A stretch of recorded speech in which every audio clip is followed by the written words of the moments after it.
우리 옆 사람과 사랑합니다. 그렇게 한번 인사합시다. 사랑합니다. 지난주 암송 구절이 예레미야서 2장 20절이었습니다. 우리 한번 외워볼 수 있는 사람 한번 손들어 보시면, 그러면 제가 시원한 커피 쿠폰을 한 잔 보내드리도록 하겠습니다. 선착순입니다. 제가 한번 해보겠습니다 하시는 분 없습니까? 우리 이번 집사님 손이 올라갑니다. 우리 다 같이 그럼 한번 해봅시다. 내가 일적부터 너 내 멍에를 꺾고 내 결박을 끊으며 말하기를 나는 순종하지 아니하리라 하고, 우리는 바꿔서 우리 다 같이 한번 따라서 합시다. 나는 순종하리라. 하나님의 말씀에 순종하시는 우리 성도님들 되시기를 축복합니다. 우리 오늘 본문 말씀 한번 10절 말씀 한번 읽어보겠습니다. 시작. 너희는 그 성벽에 올라가 무너뜨리되 다 무너뜨리지 말고 그 가지만 꺾어버리라. 여호와의 것이 아님이니라. 여기서 너희는 누굴까요? 누굴까요? 바벨론 군대를 의미하죠. 지금 이 말씀이 어떤 시대적 배경을 가지고 있는지 한번 먼저 설명을 좀 해드리겠습니다. 우리 한 도표를 보여주시면, 예수님은 역사의 분기점이시고 예수님 이전을 BC라고 말합니다. 비포 크라이스트라고 말하는데 2000년 전, 정확하게 말하면 좀 더 거슬러 올라갑니다만은 2000년, BC 2000년경에 아브라함을 부르셨어요. 그렇죠? 지금으로부터 4000년 전입니다.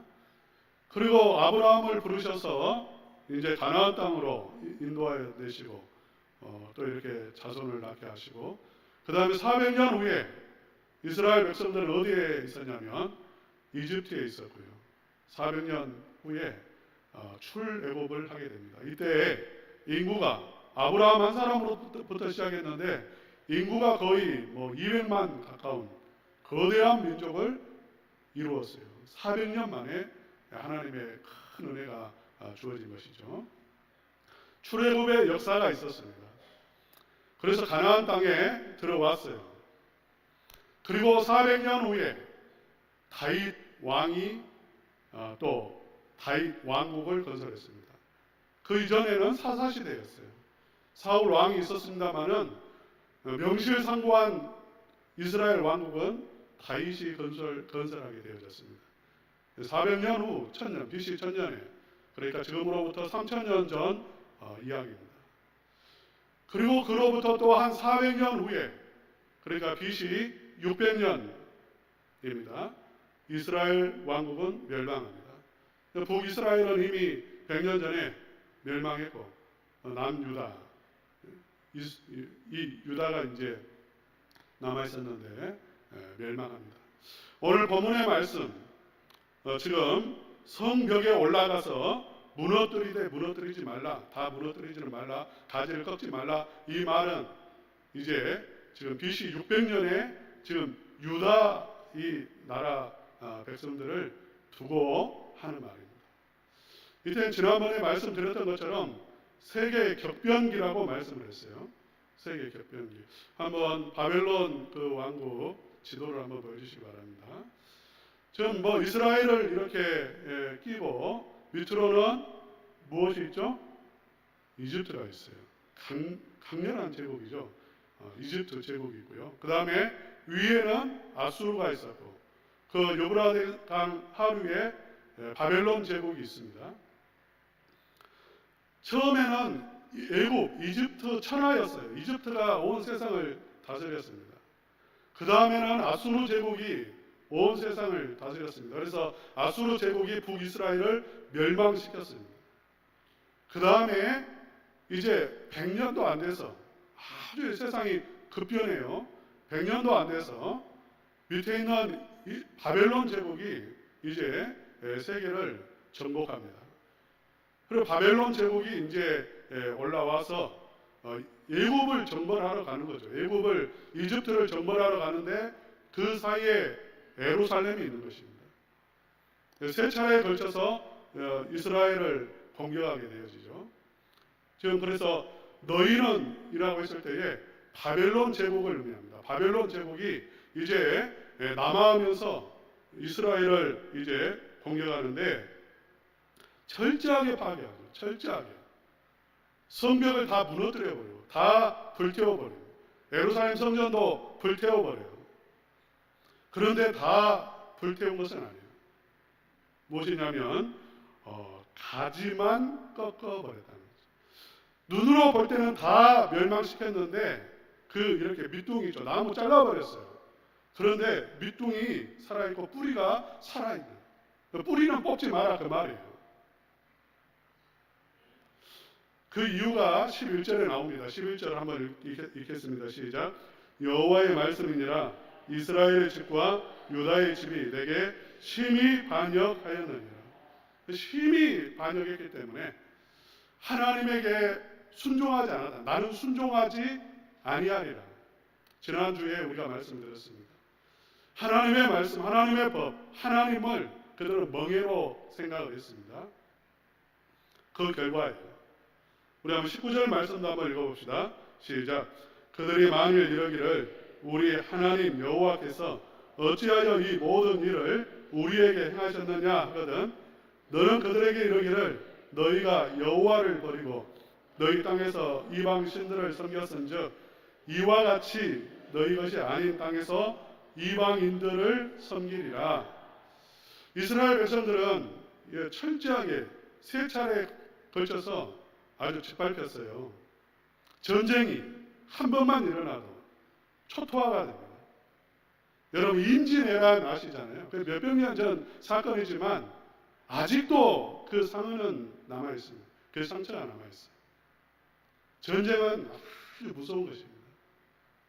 그런데 이런 무서운 전쟁, 아예 국토를 짓밟아버리는 전쟁이 한 20년 사이에 3번이나 일어나요. 계속해서 포로로 끌려가는 그러한 상황이에요. 아주 이렇게 괴로운 거죠. 그런데 이스라엘 백성들이 깨닫지를 못합니다. 전혀 깨닫지 못합니다. 왜 하나님이 우리에게 이렇게 행하셨느냐? 왜 하나님이 도와주시지 않았지? 이 말은 우리에게 도대체 무슨 문제가 있어? 이렇게 말하는 것. 자기들 하나님 잘 섬기고 있다라고 생각하고 있는 것입니다.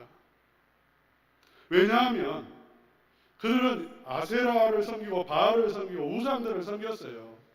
그런데 그들이 생각할 때는 우상이 아니었습니다. 우상이라고 생각했으면 섬기지 않았어요. 그런데 그것은 그 당시에 어떻게 받아들였냐면 이것은 문화로 받아들인 것입니다. 농경 문화로 받아들였어요. 그리고 세상 천지의 모든 사람들이 다 그렇게 살아가고 있어요. 그렇기 때문에 하나의 문화로 받아들이면서 그렇게 절기를 지키고 바알도 이렇게 섬기고 그 의식에 참여했다는 말이죠. 우리가 이 문화로 받아들이는 게 굉장히 참 위험한 거예요. 이 세상에 문화가 있습니다. 우리는 그 문화가 정말 하나님으로부터 온 것인지 그게 바알인지 아세라인지 분별할 수 있어야 됩니다. 어쨌든 이스라엘 백성들은 그렇게 깨닫지도 못했고 당했어요. 또 12절 함께 읽겠습니다. 시작. 그들이 여호와를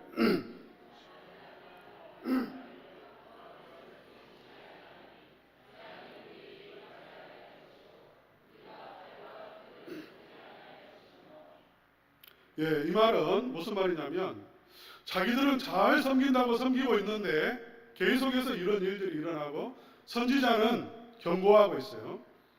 전쟁이 일어날 것을 경고하고 있고 이렇게 불에 타버릴 것을 경고하고 있습니다. 그러니까 기분이 상한 거죠.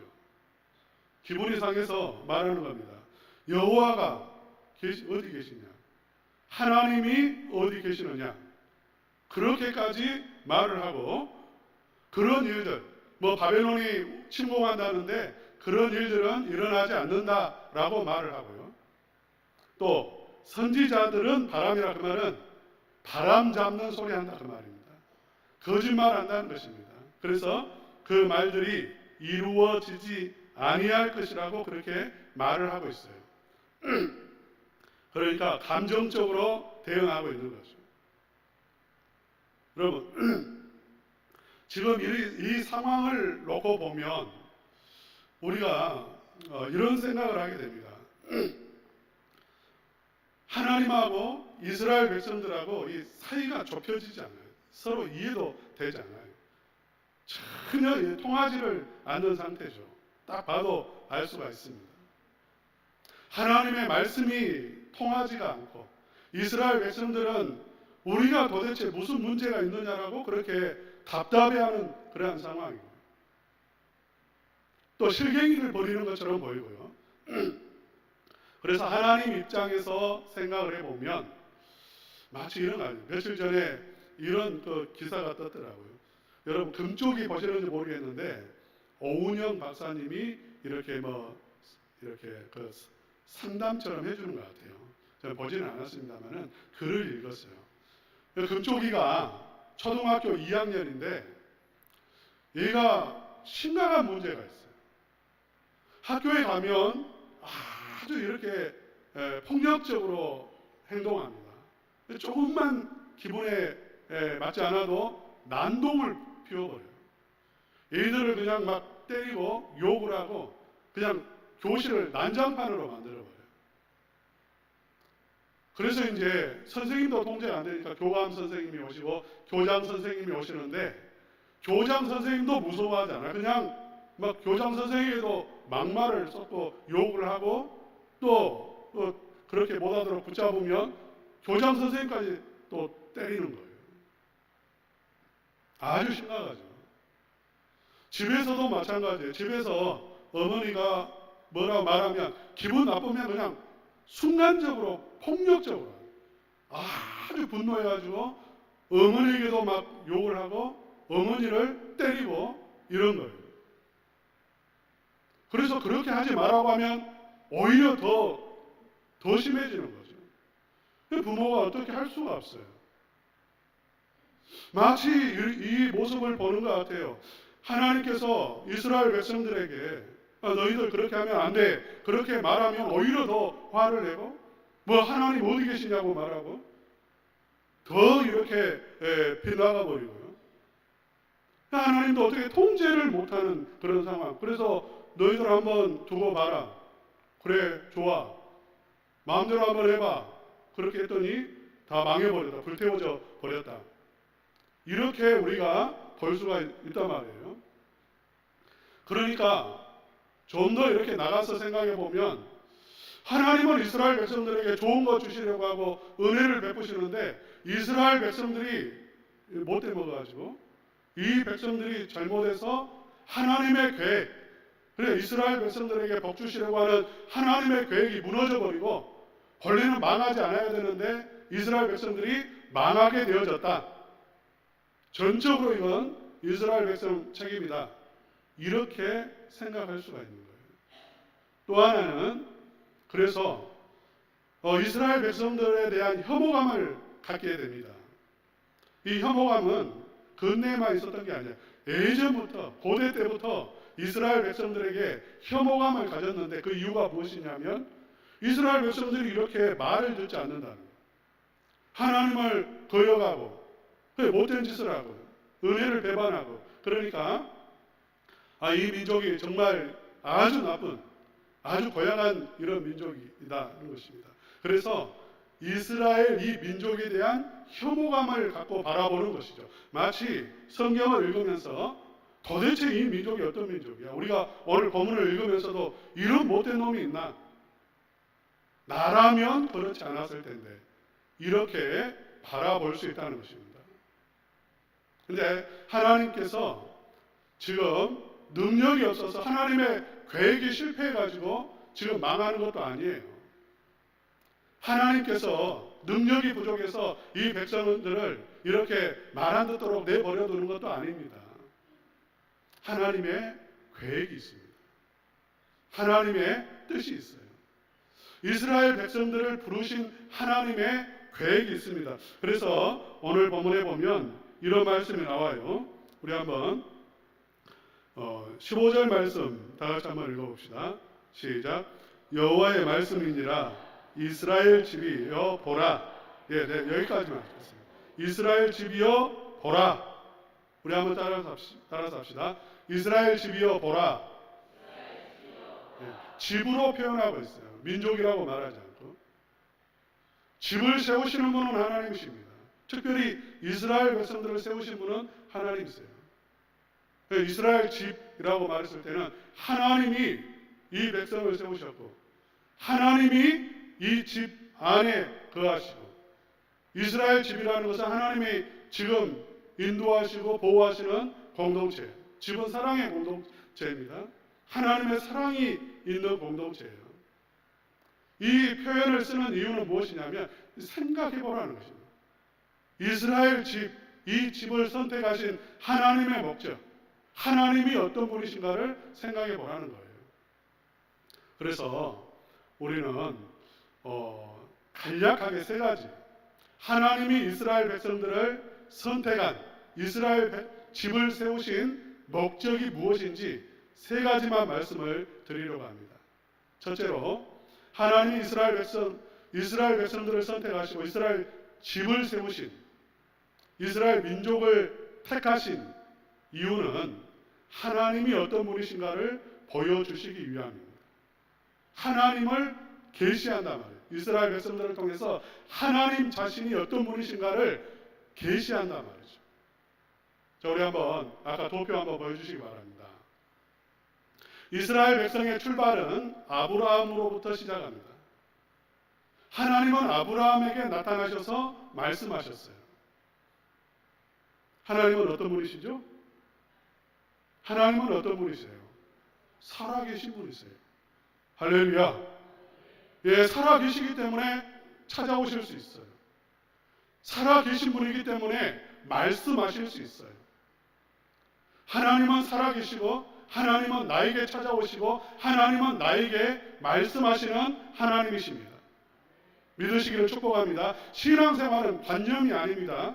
내가 하나님 있을 거야 상상하고 내가 하나님은 이런 분이실 거야 예측하고 추측해서 내가 거기에 맞춰 사는 게 아니에요. 하나님은 나에게 오셔서 말씀하시고 나는 그 음성을 듣고 그 말씀에 반응하고 따라가는 것입니다.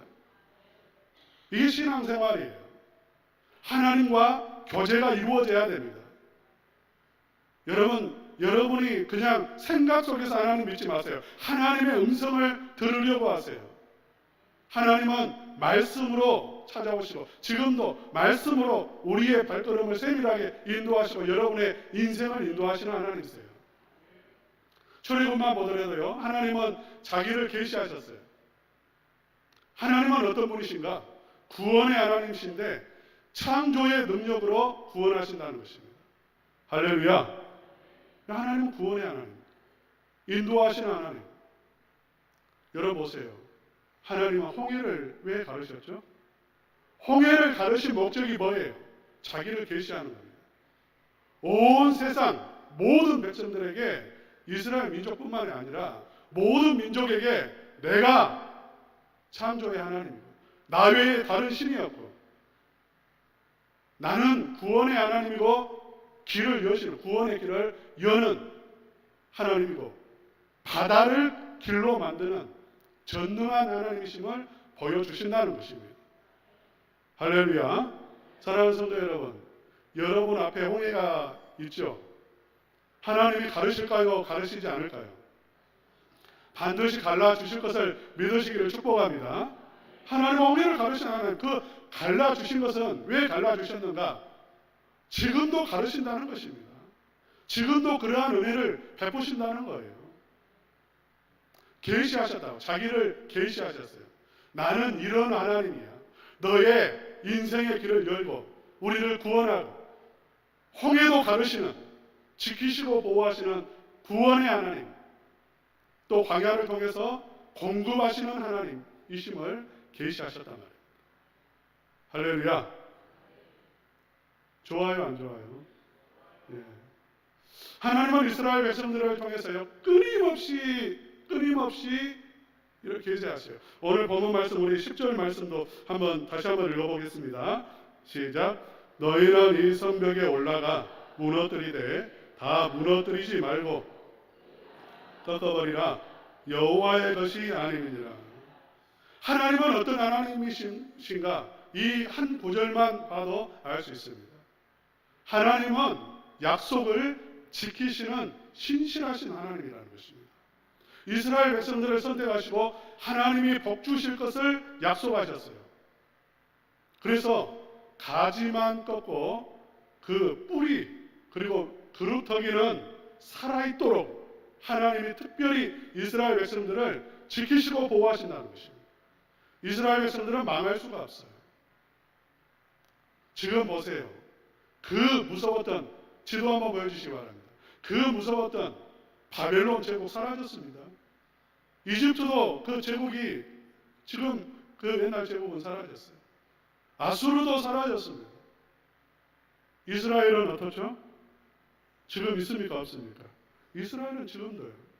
지금도 전 세계 노벨상의 25% 가까이를 이스라엘 민족이 다 쓸어갑니다. 미국에 있는 좋은 대학교 교수들 40%가 이스라엘 사람들이에요. 유대 민족이에요. 대학원의 학생들 거의 40%가 유대인들입니다. 지금 여러분이 떠올리는 유명한 사람들 있죠? 다 거의 대부분이 유대인들입니다. 인구가 많아서 인구는 0.02%인가 2%인가 그 정도밖에 안 돼요. 아주 소수의 민족이지만 전 세계에 거의 전 세계를 배후에서 조정한다고도 볼 수가 있어요. 정치 분야, 경제 분야는 이스라엘 백성들이 잡고 있습니다. 그래서 사람들이 이런 말 하죠. 야, 그들의 민족이 좀 머리가 좋은 거 아닌가? 여러분, 평균 IQ가 100인가 103인가 그런데요. 우리 민족보다 덜 똑똑합니다. 머리가 좋아서 아닙니다. 교육 방법에 있는가? 그래서 그 유대인들의 교육 방법을 연구하고 적용시키기도 합니다. 물론 그런 부분이 없지 않겠습니다만은 왜 아직도 유대인들이 이렇게 전 세계 속에서 뛰어난 그런 두각을 나타내냐면 이건 불가사의한 일인데 하나님께서 그렇게 약속을 신실하게 지금도 지키시고 있다는 것입니다. 앞으로 또한 이루어질 거예요. 그래서 우리는 이스라엘 민족의 그 역사를 보면서 하나님은 살아계신 하나님이시고 하나님은 약속을 지키시는 하나님이시고 길을 여시는 하나님이시고 도우시는 하나님이시고 하나님은 좋으신 하나님이시라는 것을 우리는 보게 되는 것입니다. 두 번째로 이스라엘 백성들을 통해서 하나님이 하시는 일이 있습니다. 그게 무엇이냐면 이스라엘 백성들을 통해서 인간의 죄가 얼마나 깊은지 인간의 영적인 상태를 드러내세요. 죄를 드러내시고 죄의 결과가 심판임을 드러내십니다.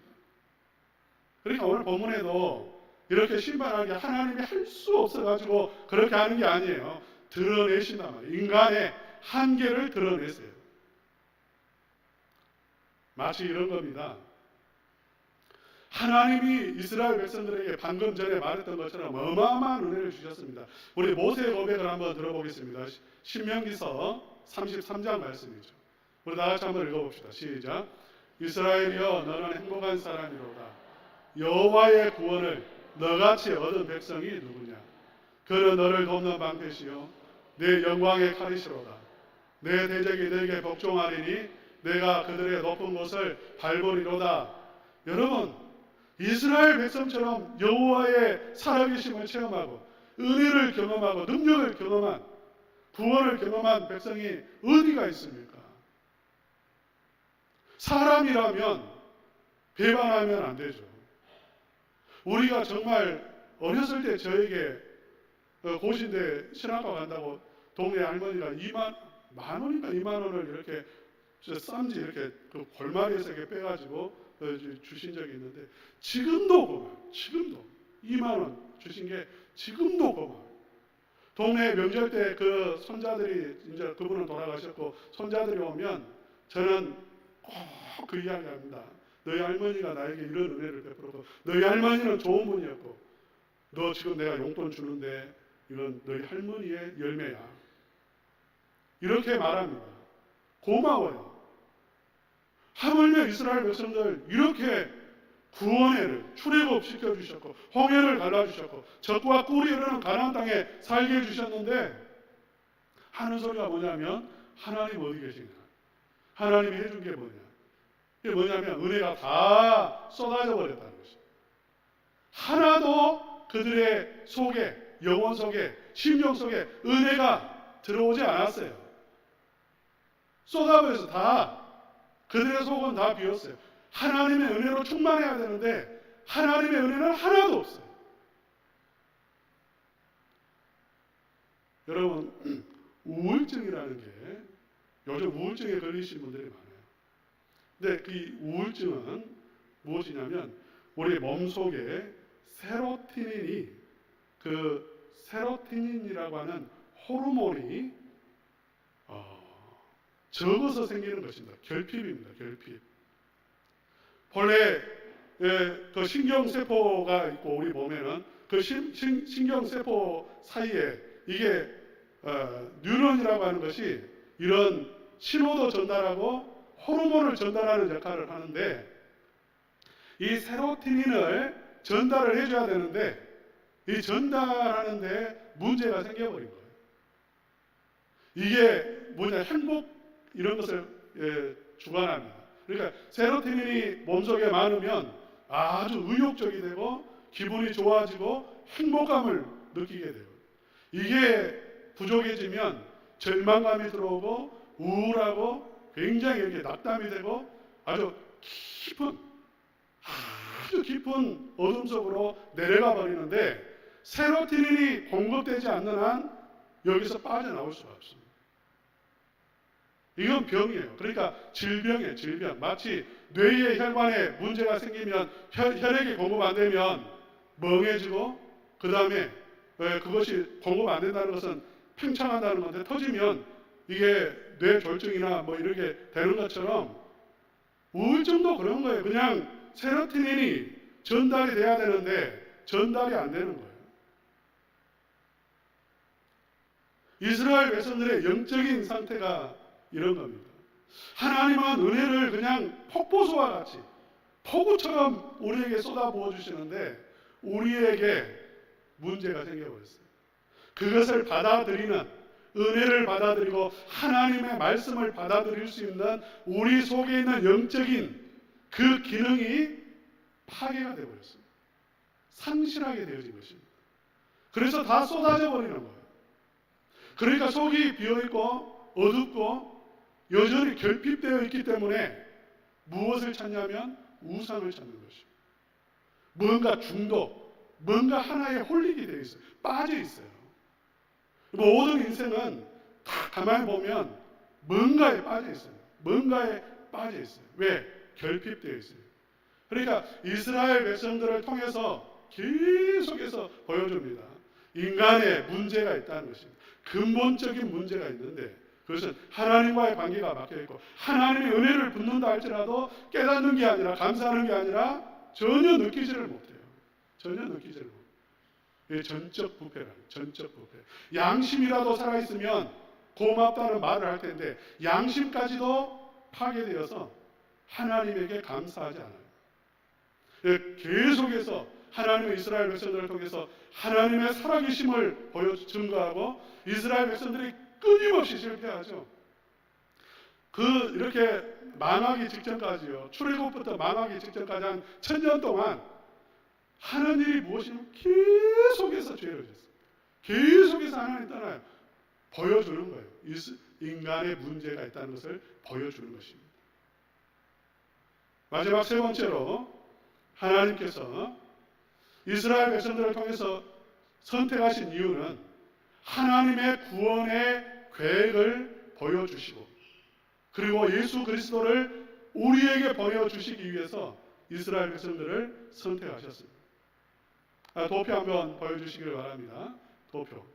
하나님은 아브라함을 부르실 때부터 그 이전부터 약속하셨습니다만은 아브라함에게 메시아를 약속합니다.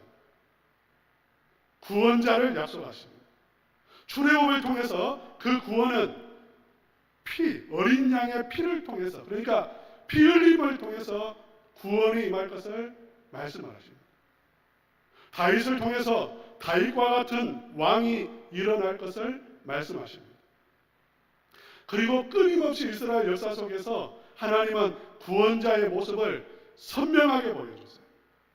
그래서 예수님이 이 세상에 오셨을 때 이스라엘 백성들의 역사를 보면, 그 역사 속에서 하나님이 하신 말씀들을 보면, 이분이 하나님이 보내신 구원자이고 하나님의 아들이시고 십자가에서 죽으심으로 죄 사함을 얻게 하신다는 것을 부인할 수가 없는 것입니다. 하나님께서 이스라엘 백성들을 선택하신 이유요 목적이에요. 사랑하는 성도 여러분, 이 이스라엘 역사를 통해서, 그래서 우리는 큰 그림을 먼저 볼 수 있어야 돼요. 저희는 본문만 보면 도대체 지금 하나님이 뭐하고 있나, 실패하고 있나, 이스라엘 백성들 왜 이러지, 이스라엘 백성들 욕하거나 아니면 하나님이 실패했나 이렇게 의심할 수도 있는데 전혀 그렇지 않습니다. 하나님이 얼마나 신실하게 이스라엘 백성들을 지금 인도에 가고 계시고 구원의 계획을 이루어 가시는지를 볼 수 있는 거죠. 우리에게 적용해 본다면 이런 것입니다. 여러분, 우리의 삶 속에 많은 일들이 일어납니다.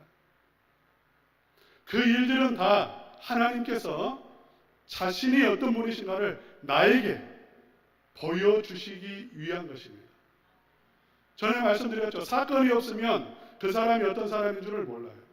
그 사건에 대한 반응을 통해서 좋은 사람이구나, 지혜 있는 사람이구나, 생각이 깊은 사람이구나 알 수 있습니다. 마찬가지로 우리에게 일어난 사건을 통해서 우리는 무엇을 경험하냐면 하나님이 살아계시는구나, 도우시는구나, 길을 여시는구나 알게 되어집니다. 그리고 또 우리는 매 순간 내가 쓰러지는 것들을 통해서 무엇을 발견하냐면 내가 실수해서 쓰러지는 게 아니에요. 내가 본래 그런 사람이에요. 죄인이라는 것을 발견하는 것입니다. 그리고 죄인이라는 것을 발견하고 예수님의 십자가를 의지하게 되는 거죠. 십자가가 필요하다는 것, 예수님의 은혜가 절대적으로 나에게는 필요하다는 것을 깨닫는 것입니다. 하나님의 능력이 없어서 나를 죄 가운데 버려두시는 거 아니에요. 짓지 말아야 될 죄라면 하나님이 천둥을 쳐서라도 놀라게 해가지고 나를 그 죄 못 짓게 만듭니다. 그런데 허용하시는 이유는 철저하게 내 자신이 죄인임을 깨닫고 십자가를 붙잡는 삶을 살도록 하시기 위한 것입니다. 사랑하는 우리 성도님들, 항상 기억하시길 바랍니다. 하나님이 어떤 분이신가를 기억하십시오. 내가 죄인임을 기억하십시오. 그리고 예수님의 십자가를 붙잡고 그 풍성한 은혜를 누리는 우리 성도님들 되시기를 주님의 이름으로 축원합니다.